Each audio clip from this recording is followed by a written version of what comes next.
Hey sis, can we talk? My kid brother Elian asked over the phone.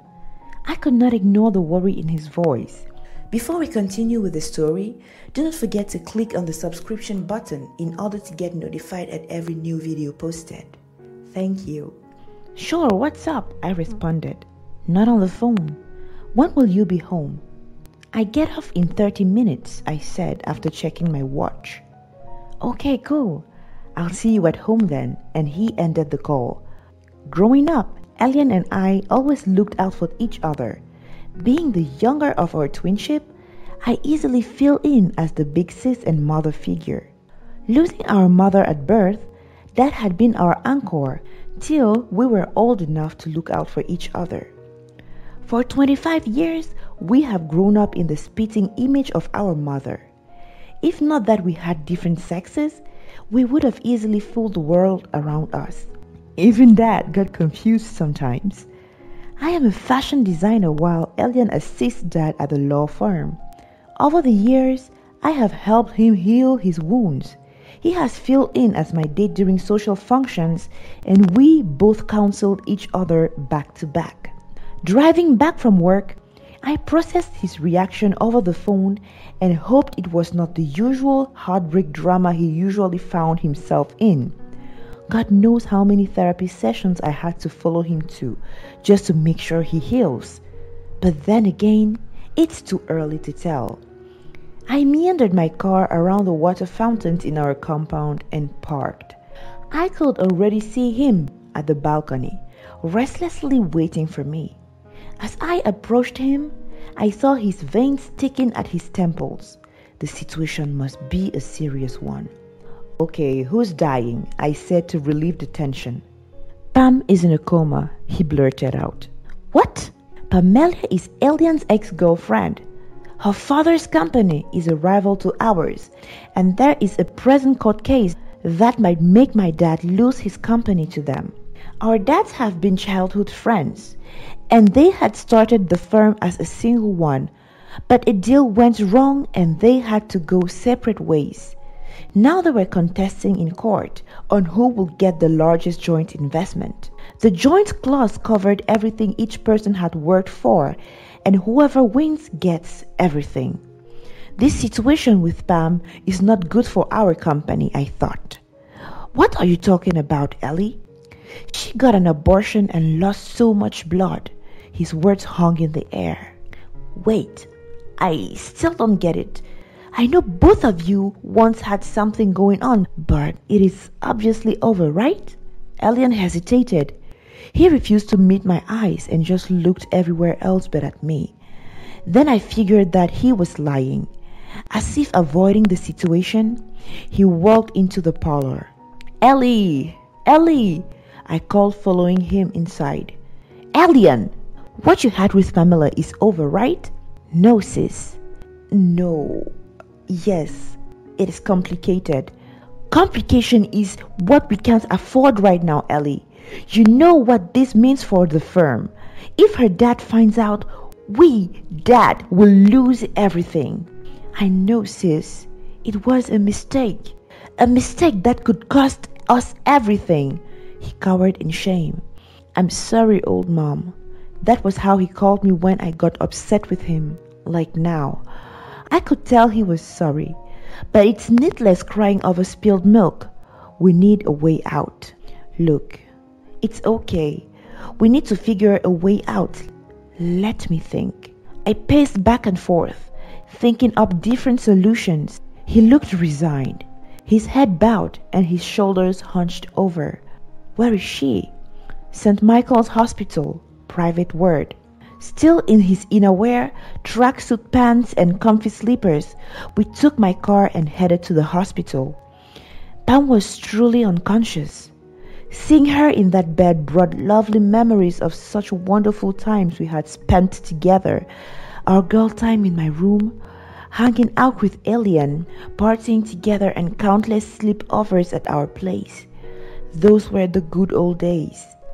Looking at her immobile state, I could only hope for the best. Elian approached her bed and kissed her on the forehead. It was the most solemn moment, Since the feud started with our father's firms, their relationship had become a forbidden venture. If her father found out, it would be the end of us all. As if sensing their presence, Pam opened her eyes. Joy returned in Elian's eyes. However, it was short-lived. Pam's father burst in through the door. "What the hell is going on here?" Mr. Rudolph asked. Fright replaced the relief on our faces. The final stone had hit the ground. He walked towards his daughter, replacing Elian on his post. "Pamela, baby, how are you? What's going on? Why are you here?" Pamela could only smile. Pain hindered her voice. Worried-filled, Mr. Rudolph then turned to rage directed towards Elian. The doctor's entrance interrupted the conflict. He proceeded to check Pam's vitals for confirmation. She was okay. We were asked to leave the ward for her to rest. 25 minutes later, we were seated in the private quarters in the hospital. Dad had joined us. "Elian, what happened?" Dad asked. After a quiet moment, Elian spoke in the most submissive voice. "We got together 2 months ago when I went to represent you in New York. We've been together since then. After the meeting, I returned home, but she was still there." He paused for a minute to take a break. "She called me 2 weeks ago that she was in town," he continued. "But I knew she was in town 2 days ago," Mr. Rudolph soliloquized. "Obviously, she did not want you to see her," Dad put in. What are you saying?" Mr. Rudolph attacked Dad. "Guys, please, let's hear him talk," I butted in.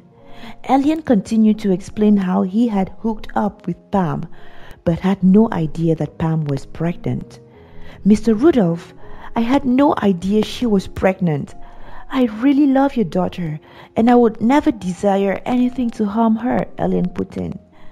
Mr. Rudolph stayed quiet for a moment, as if processing the data. "Pamela and I love each other. We were planning on seeing you about going public with our relationship. And look where we're standing now, in a hospital. Would you believe me if you were in my shoes? My daughter is few doors away, barely out of a coma because of you.